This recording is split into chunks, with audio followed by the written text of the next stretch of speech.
Друзья, если у вас нет возможности читать новеллу о Генри «Дары волхвов», смотрите это видео. Это история о любви, о том, на что люди готовы пойти ради дорогого человека. Написал новеллу о Генри в 1905 году. События происходят в США в тот же период. Итак, девушка Делла перед Рождеством подсчитала все свои деньги.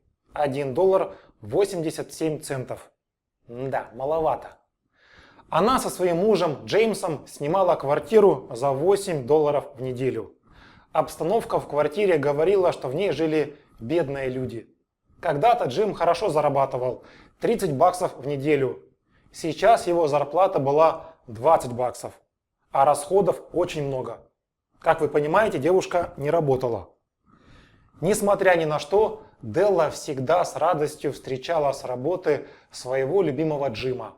Она долго откладывала по центу, чтобы на эти деньги купить мужу подарок к Рождеству.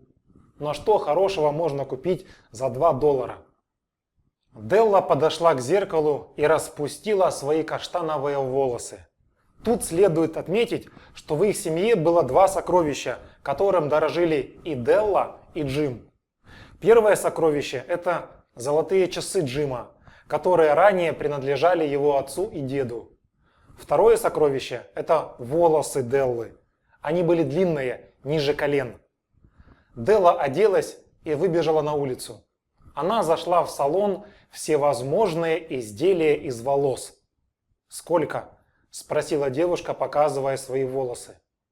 $20, – ответила ей мадам.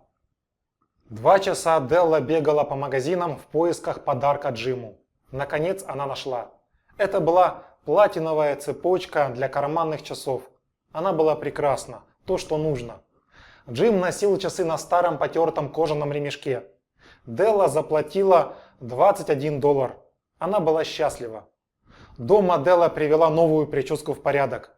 Девушка боялась, что Джим теперь разлюбит ее такой.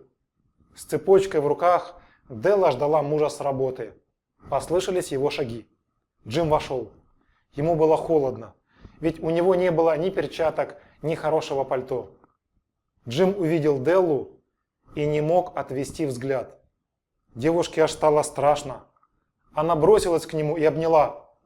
«Я должна была их продать, чтобы купить тебе подарок», — сказала она. «Волосы снова отрастут. Очень быстро. Пожалуйста, не сердись». Джим стоял и тупил. «Котлеты будешь?» – спросила Делла. Джим обнял ее.